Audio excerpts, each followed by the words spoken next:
मैं 2-3 बातें आपके सामने शेयर करना चाहूँगा। एक तो आप सबको बधाई। मैं स्वयं एक NSS वॉलंटियर रहा हूँ कॉलेज टाइम से,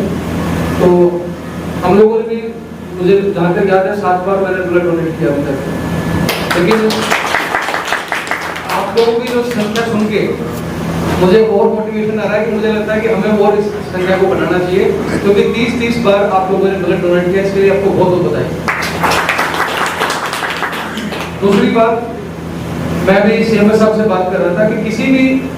ब्लड बैंक या हॉस्पिटल में मुख्य रूप से 3 चीजों की जरूरत पड़ती है। एक ब्लड की, एक आप लोगों ने सुना होगा कि प्लेटलेट्स की जरूरत पड़ती है, और एक आप लोगों ने सुना होगा प्लाज्मा की जरूरत पड़ती है। तो हमारे जनपद में ब्लड बैंक है, और मुझे जो जानकारी मिली है लगभग 58 यूनिट अभी अवेलेबल है, और आज कल टारगेट रखा है वो 40 के आसपास का टारगेट आप लोगों ने शायद रखा है। तो ब्लड बैंक तो ठीक है, लेकिन प्लेटलेट्स के लिए जब कुछ दिन पहले मुझे याद है कि एक छोटा बच्चा था जिसके लिए मैंने CMO साहब को फोन किया था, तो पता लगा कि प्लेटलेट्स के लिए यहाँ पे भी व्यवस्था नहीं, तो उनको हमें गोरखपुर रेफर करना पड़ा था। संभवतः वो यहीं पे इसी शहर में सलून चलाता है एक लड़का, उसके छोटे बच्चे की तबीयत खराब थी, तो उसका फोन कर पाता है। तो प्लेटलेट्स जब हमारे पास नहीं था तो उसको हमने BRD गोरखपुर के लिए रेफर कराया है। दूसरा, प्लाज्मा की भी आवश्यकता पड़ती है, तो अभी CMS साहब ने मुझे ब्रीफ किया है, और मुझे ये बताते हुए आप लोगों को खुशी हो रही है कि बहुत ही जल्द हमारे जनपद में भी प्लेटलेट्स और प्लाज्मा दोनों की व्यवस्था हमारे यहाँ पे होने जा रही है।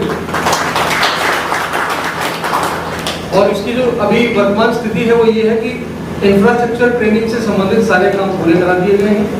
एक लाइसेंस जो गवर्नमेंट ऑफ इंडिया से जारी होना है, वो संभवतः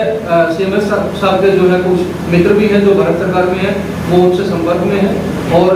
1 सप्ताह या 10 दिन के अंतराल में ही हमको लाइसेंस भी मिलने जा रहा है। तो ये अब समस्या हमारे जनपद में प्लेटलेट्स और प्लाज्मा की भी जो है वो खत्म हो जाएगी, उनका ट्रीटमेंट भी यहीं पे हम लोग करा पाएंगे। तो ये बताते हुए मुझे आपको शेयर करते हुए बड़ी खुशी भी हो रही है, और हम लोग इस पर आगे काम भी करेंगे। फिर भी मैंने CMS साहब को कहा है कि अगर इसमें किसी प्रकार का इंफ्रास्ट्रक्चर या ट्रेनिंग का अगर अभी भी कोई गैप हो, अगर उसमें फंड्स का इशू हो, तो फंड्स भी हम लोग, हमारे पास विभिन्न मद है, उनमें से हम लोग कोई ना कोई मद से उस पैसे को खर्च करके आपको उसको और बेहतर बनाने के लिए सहयोग कर सकते हैं। दूसरी बात जो मैंने महसूस की है ब्लड डोनेशन में, कई बार यहाँ इस जनपद की तो बात तो नहीं कहूँगा मैं, लेकिन मैंने महसूस किया कई जगह पे, खासकर कोविड के टाइम पे मुझे याद है कि किसी ने मुझे फोन किया था जब मैं गाजियाबाद में पोस्टेड था, तो उनको ब्लड की जरूरत थी, तो उनको ब्लड बैंक से ब्लड नहीं मिला, और उन्होंने ये स्टेटमेंट दिया था कि साहब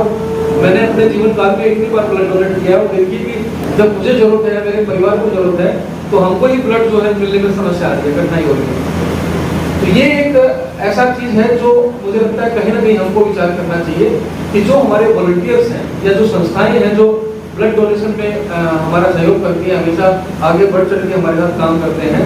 जब कभी उनको या उनके परिवार को या किसी जानने वाले को जब ब्लड की जरूरत पड़ती है, तो हमारे पास ऐसा क्या मैकेनिज्म है कि हम उनको फैसिलिटेट करें। अगर एक बार के लिए हो सकता है कि हमारे ब्लड बैंक में उस ब्लड ग्रुप का कोई ब्लड अवेलेबल ना हो सकता है, तो उसके लिए हमारे प्रयास किस तरह के हैं कि आसपास के ब्लड बैंक्स के साथ में हमारी मैपिंग है या नहीं है, क्या हमारे पास में जो डोनर्स हैं उनकी मैपिंग ऑलरेडी है या नहीं है, कि हम किसी टाइम किसी भी व्यक्ति को फोन करके उस पर्टिकुलर ब्लड ग्रुप के व्यक्ति को यहाँ पे अगले 15 मिनट 10 मिनट में बुला सकते हैं। तो इस प्रकार की एक डाटा मुझे लगता है कि रेडी होना चाहिए, और एक मैकेनिज्म इसके बारे में क्रिएट होना चाहिए। तो मैं CMS साहब से और CMO साहब से चाहूँगा कि इसके ऊपर भी आप विचार करें, और अगली बार जब हम लोग बैठे हैं 1-1.5 महीने के बाद में, तो इसके ऊपर भी हम लोग अपना काम कर सकते हो। मेरा सुझाव भी हो सकता है कि हम इसमें स्मार्ट IDs क्रिएट कर सकते हैं। आजकल RFID युक्त जो है ID कार्ड बनते हैं, जितने भी हमारे इंडिविजुअल डोनर्स हैं उनको हम एक ID कार्ड इशू कर दें, और जो हमारे संस्थाएं जुड़ी हुई हैं, जैसे अभी रोटरी क्लब है या अमर उजाला है, या इन लोगों ने जो अभी सर्टिफिकेट जिनको मिले हैं, एक संस्था का जो है अलग कलर का एक ID कार्ड हो, और वो ID कार्ड जो RFID युक्त हो उसको स्कैन करें तो उसकी इन्फॉर्मेशन सारी हमारे पास अवेलेबल हो। तो ये जितने भी हमारे पोटेंशियल डोनर्स हैं या जिन्होंने डोनेट अभी तक किया है, हम उनको ये इशू कर सकते हैं, और हमारे ब्लड बैंक में इस तरह की व्यवस्था हो कि अगर वो ID कार्ड लेके कोई भी व्यक्ति आता है, क्योंकि सर्टिफिकेट कई बार नहीं रह पाता है सामने, लेकिन एक वो ID कार्ड एक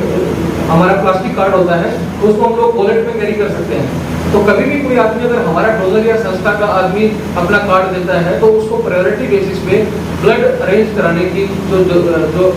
जिम्मेदारी है वो अगर हमारी हम लोग मान लेंगे तो मुझे लगता है कि एक अच्छे वातावरण को हम लोग यहाँ पे क्रिएट कर पाएंगे। तो यही 2 बातें मुझे आपको शेयर करनी थी।